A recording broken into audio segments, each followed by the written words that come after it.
The toll of loss. The church bells echoed mournfully across the small-town cemetery, their resonance carried by a light drizzle that turned the scene into a muted palette of grays. It was the kind of day when sorrow seemed to seep from the sky itself. Rows of mourners huddled together under umbrellas, their grief palpable as they stood before a small white casket adorned with pink lilies. Among the crowd, an unanticipated figure emerged. Barron Trump, tall and composed, stepped out of a sleek black SUV. His appearance was simple, a black suit with no embellishments, but it was his demeanor that drew attention. There was no entourage, no flashing cameras, only a quiet young man carrying a small bouquet of white roses. The townspeople whispered among themselves, curious and confused. What connection could he have to Emma, the young girl whose life was tragically cut short by a car accident? Barron moved with deliberate grace, his expression unreadable but undeniably solemn. His bodyguards remained at a distance, sensing the sacredness of the moment. Without hesitation, he approached Emma's family, her mother Linda, her father Greg, and her younger brother Jacob, who stood like fragile statues of grief. Linda's tear-streaked face betrayed a deep exhaustion, and her hands trembled as they clutched Greg's arm for support. As Barron knelt before them, the air seemed to grow heavier. He laid the white roses gently atop the casket, his hand lingering for a moment. When he finally looked up, his blue eyes glistened with unused tears. "I'm so sorry for your loss," he whispered, his voice carrying the weight of sincerity. Linda's lips quivered, but no words came. Greg, gathering his composure, asked the question that everyone else was silently wondering. "Why are you here?" His tone wasn't accusatory, but filled with genuine curiosity. Barron hesitated, taking a deep breath before answering. "I read about Emma," he began. "Her story touched me. I felt I needed to be here." The honesty in his voice was disarming. Linda's tears fell freely now, her body trembling as Greg wrapped an arm around her shoulders. The sincerity in this stranger's presence, someone so far removed from their world, was almost too much to bear. But then, Barron did something even more unexpected. Reaching into his pocket, he pulled out a carefully folded piece of paper. "This is for Emma," he said, his voice breaking. "I wrote it for her. A letter to Emma." The crowd fell silent as Barron unfolded the letter, his hand steady despite the overwhelming emotion in his voice. He glanced at Linda and Greg, silently seeking their permission to proceed. They nodded, though their expressions were tinged with both pain and curiosity. Barron began to read. "Dear Emma, I never met you, but I feel like I knowed you. Your smile, your kindness, your dreams, they've left a mark on this world that no one can erase.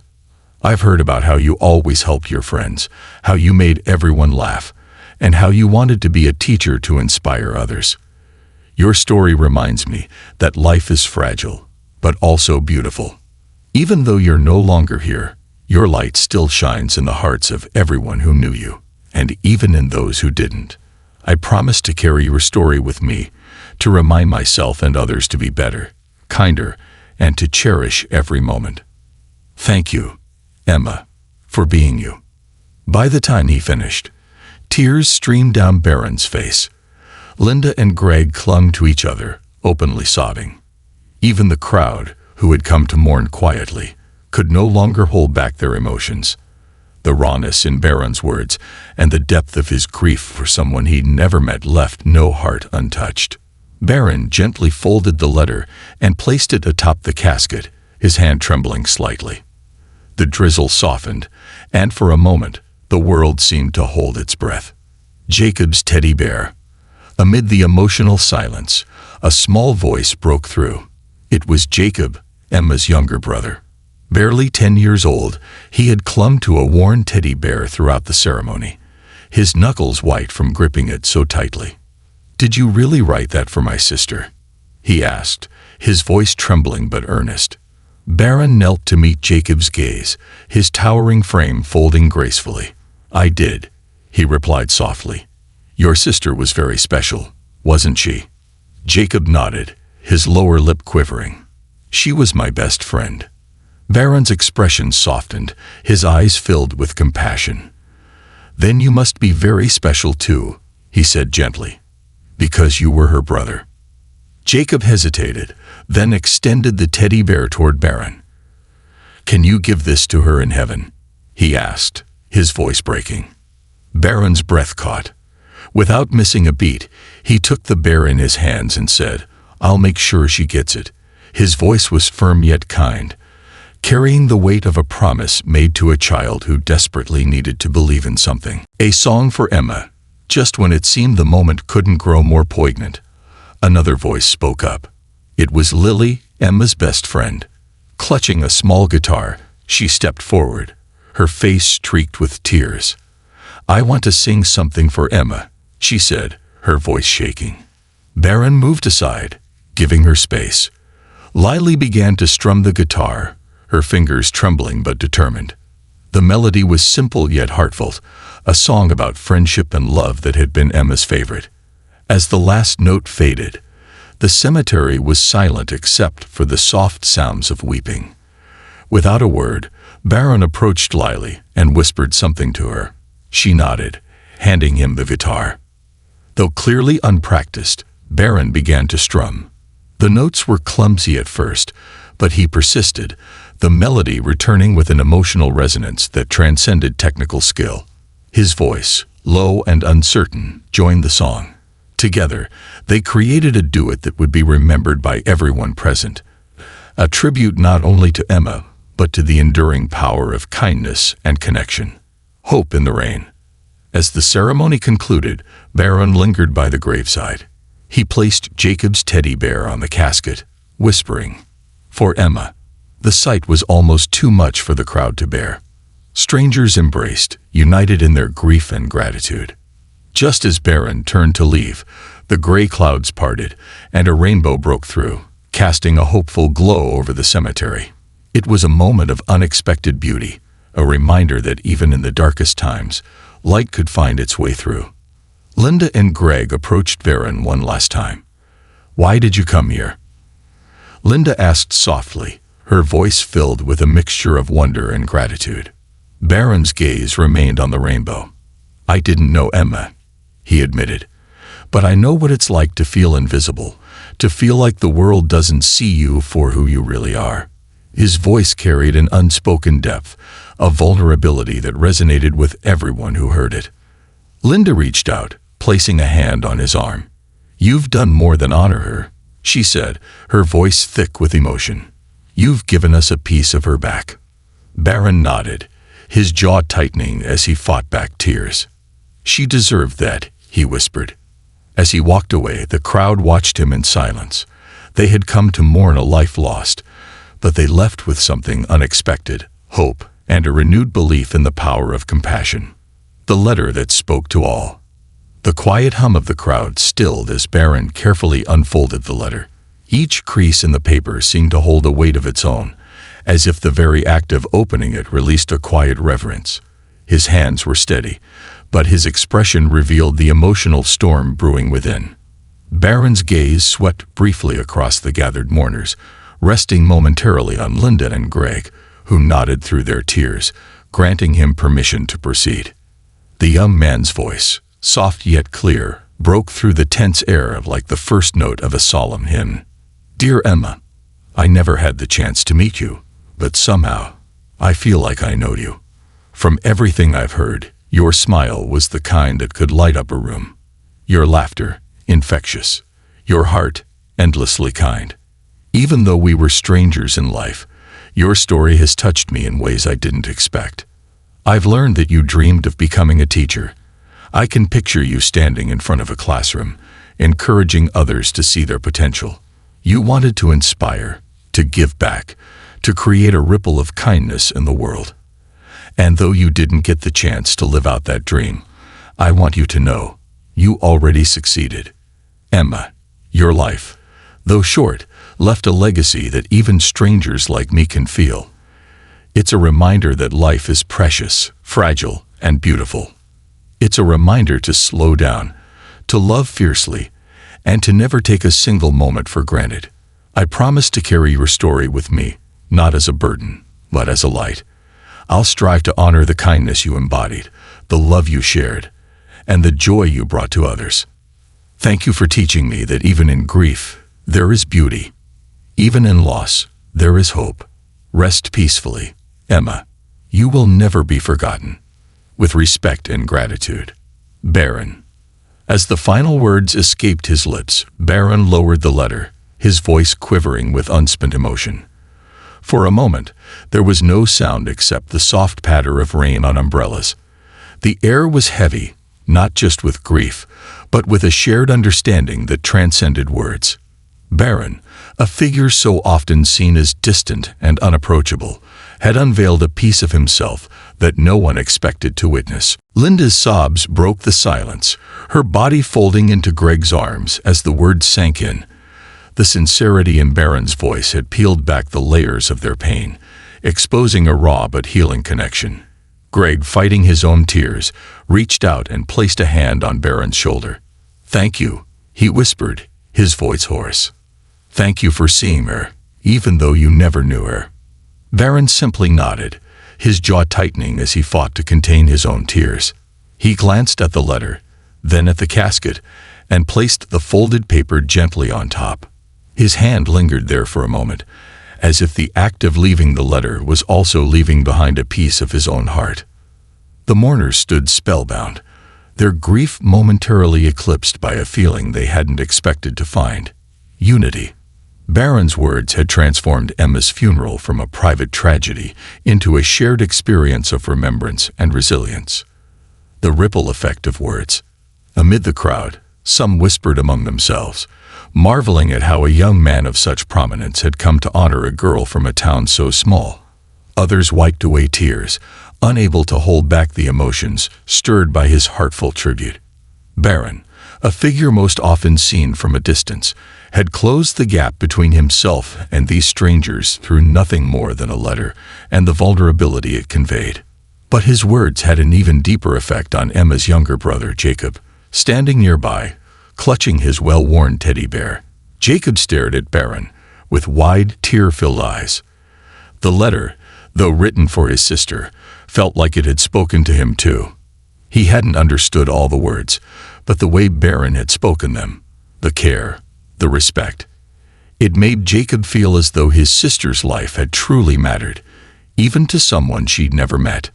For Linda and Greg, Barron's letter was more than just words on a page.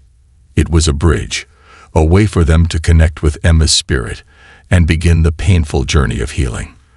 Though their grief remained, there was a flicker of something else now. Hope. Hope that their daughter's legacy would live on, carried by the hearts of everyone who had heard her story. The power of presence. As Barron stepped back, he was met with a sea of tearful, grateful faces. His simple act of compassion had rippled through the crowd, transforming a day of mourning into a moment of collective catharsis. But for Barron, it wasn't about the attention. It wasn't about being seen as a hero or a savior. It was about Emma, her life, her dreams, her impact. He stood quietly, watching as Linda and Greg clung to each other, as Jacob pressed his teddy bear to his chest, as the crowd exchanged silent nods of solidarity. For the first time, Barron understood something he had struggled to grasp before: the profound power of simply being present. A child's grief, a man's promise. The soft patter of rain seemed to echo the tears flowing freely through the small crowd, but no one spoke, unwilling to break the sacred silence Barron's letter had created. Among the mourners, Emma's younger brother Jacob clutched his threadbare teddy bear so tightly his small hands trembled. His face, pale and streaked with tears, carried an innocence that magnified the weight of his grief. For much of the ceremony, he had remained quiet, his wide eyes staring at the casket, as though he couldn't fully grasp the finality of what it meant.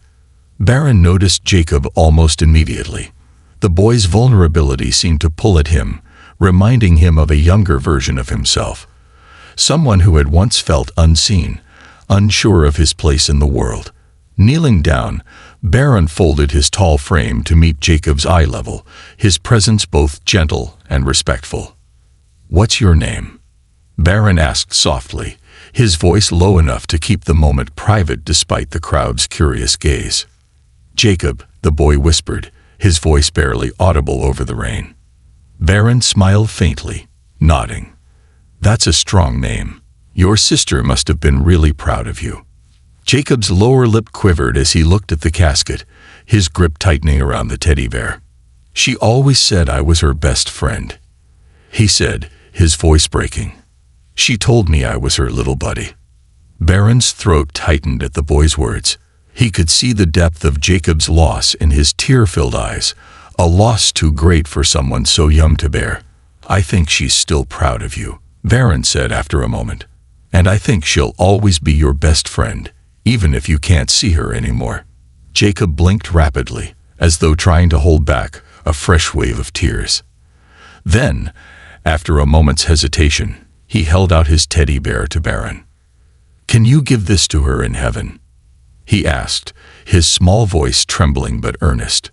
The question hung in the air, a simple yet profound request that carried the weight of a child's hope and heartbreak. The crowd, which had been respectfully distant, seemed to lean in collectively, as though holding their breath. Barron reached out and took the bear carefully, cradling it in his large hands as though it were the most precious thing in the world. He looked back at Jacob, his expression steady and sincere. "I'll make sure she gets it," he promised, his voice filled with a quiet determination. Jacob's face softened, and for the first time that day, there was a glimmer of something other than sorrow in his eyes. It was trust, a fragile, tentative trust that Barron would carry out the promise he had just made. A gesture that spoke louder. As Barron stood, the teddy bear tucked under his arm, Linda and Greg exchanged a glance. Greg reached out to touch Jacob's shoulder, pulling him close, while Linda struggled to find words through her tears. "That bear," she began, her voice faltering. "Emma gave that to Jacob on his 5th birthday. It was her way of telling him she'd always look out for him." Barron nodded, understanding the profound significance of the simple stuffed toy.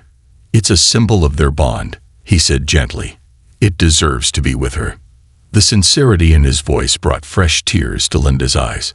She reached out, her fingers brushing briefly against Barron's sleeve, as though the touch could convey the gratitude her words could not.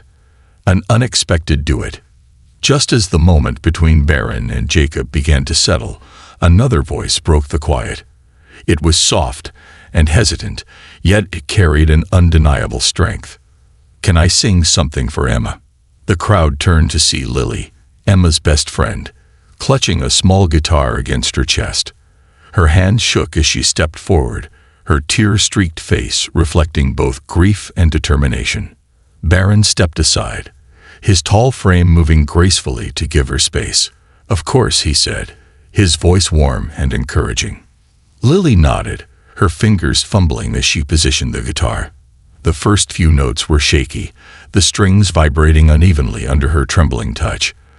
But as she continued, the melody found its rhythm, and her voice, though fragile, began to fill the air. She sang a simple song about friendship and love, one Emma had adored.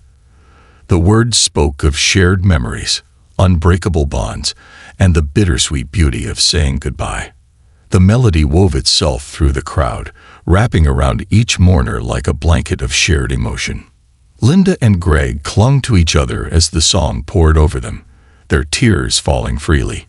Even the most stoic attendees found themselves dabbing at their eyes, unable to resist the raw emotion of the moment. When Lily finished, the cemetery fell silent once more, but the silence didn't last long. Barron, who had watched Lily with an expression of deep respect, stepped forward. He knelt beside her and whispered something inaudible in her ear. She nodded, her face softening into a faint, tearful smile, and handed him the guitar. A song of imperfection. Barron held the guitar awkwardly, his lack of familiarity with the instrument immediately apparent, but he didn't seem deterred. Positioning his fingers carefully, he strummed a chord. It wasn't perfect, far from it, but it was earnest. The crowd watched in stunned silence as Barron began to play. His movements were clumsy, the notes uneven, but he continued. After a few moments, his low, tentative voice joined the melody. He wasn't a singer by any means, but the sincerity in his voice transcended any technical flaws. Lily, moved by his effort, quietly joined him, her voice blending with his to create a duet. Together, they recreated the song, imperfect yet profoundly moving. As the final note faded, the cemetery was completely still, save for the soft sound of weeping. Barron handed the guitar back to Lily and stood, his tall frame casting a long shadow over the casket. A child's simple hope. Jacob, who had been watching the entire scene unfold, stepped forward once more. His small voice broke the silence. "Do you think Emma liked it?" Barron knelt again, meeting Jacob's gaze. "I know she did," he said with quiet certainty. "And I think she's proud of you for being here today, for being so brave." Jacob nodded, his face thoughtful. Then, without another word, he stepped closer to his parents, the burden of his grief momentarily lightened. Barron rose, his eyes lingering on the casket, the teddy bear, and the letter he had left behind. The moment wasn't about him. It was about Emma, her family, and the unifying power of kindness in the face of unimaginable loss. A parting lesson. As the rain began to ease, the crowd lingered near the gravesite, reluctant to leave. The ceremony had taken on a life of its own, becoming more than just a farewell to Emma. It was a testament to the beauty of connection, the power of vulnerability, and the resilience of the human spirit. Barron stood a few paces away, his gaze fixed on the casket as it was slowly lowered into the ground. His presence, which had been a mystery at the start, now felt like an integral part of the day. Strangers who had never spoken before exchanged quiet words of solace, united by the raw emotion they had witnessed. Linda and Greg approached Barron one last time, their steps slow but purposeful. Though their faces were still marked by grief, there was a new softness in their expressions, a flicker of gratitude that had not been there before. "Thank you," Linda said, her voice thick with emotion, "for being here, for everything you did today." Barron nodded, his voice steady but low. "Thank you for letting me be part of this. Emma's story. It's something I'll carry with me for the rest of my life." Greg hesitated, then asked the question that had lingered in his mind since Barron's arrival. "Why did you really come here? You didn't know Emma, and you didn't know us. You could have just sent a message, but you chose to be here in person. Why?" Barron's gaze shifted to the grave, his expression thoughtful.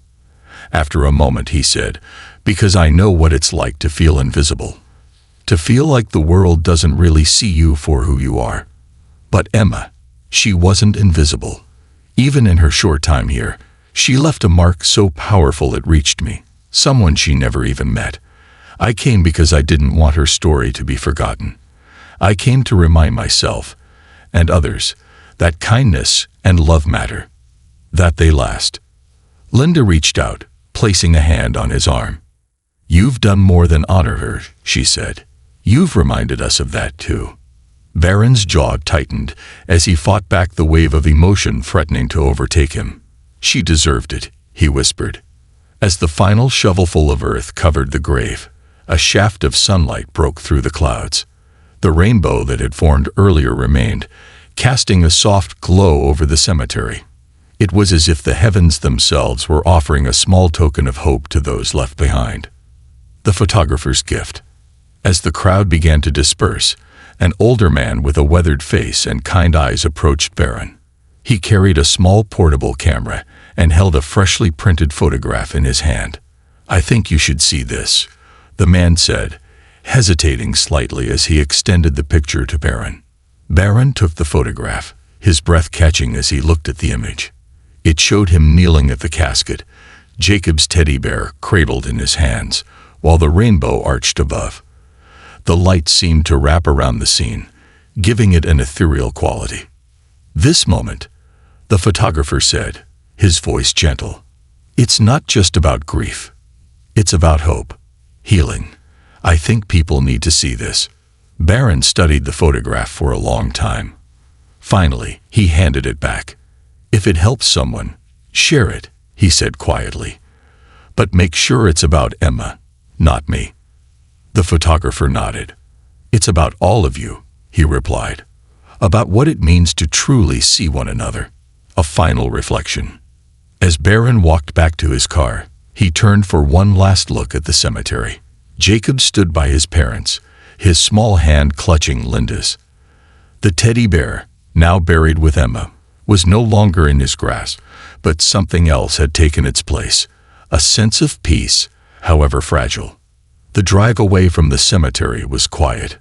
Barron stared out the window, the events of the day replaying in his mind. He hadn't expected the depth of emotion he'd feel or the connections he'd forge with a family he'd never met before. But as he reflected, he realized something profound. The world didn't need grand gestures or fame to be better. It needed moments like this, small, genuine acts of kindness that bridged the gaps between people. The story of Emma's funeral rippled far beyond the small town. The photograph of Barron kneeling at the casket, the rainbow above him, circulated widely. But it wasn't his name that people focused on. It was the message. The image became a symbol of hope, of the importance of seeing one another, even in the darkest moments. It reminded people that grief, though heavy, could be shared, and that even strangers could come together to honor a life lost too soon. For Barron, the day became a turning point. It wasn't about being noticed or praised. It was about the simple truth that Emma's story had reminded him, and so many others, of. In a world that often feels disconnected, the smallest act of kindness can be the greatest gift. And as he moved forward in his life, he carried Emma's memory with him, a quiet light guiding him to be more present, more compassionate, and more human. This concludes the story. Thank you for watching until the end. I hope you found it enjoyable. If you did, please consider liking the video and sharing it with your friends. Don't forget to subscribe to our channel and activate the notification bell for more captivating stories. Have a great day.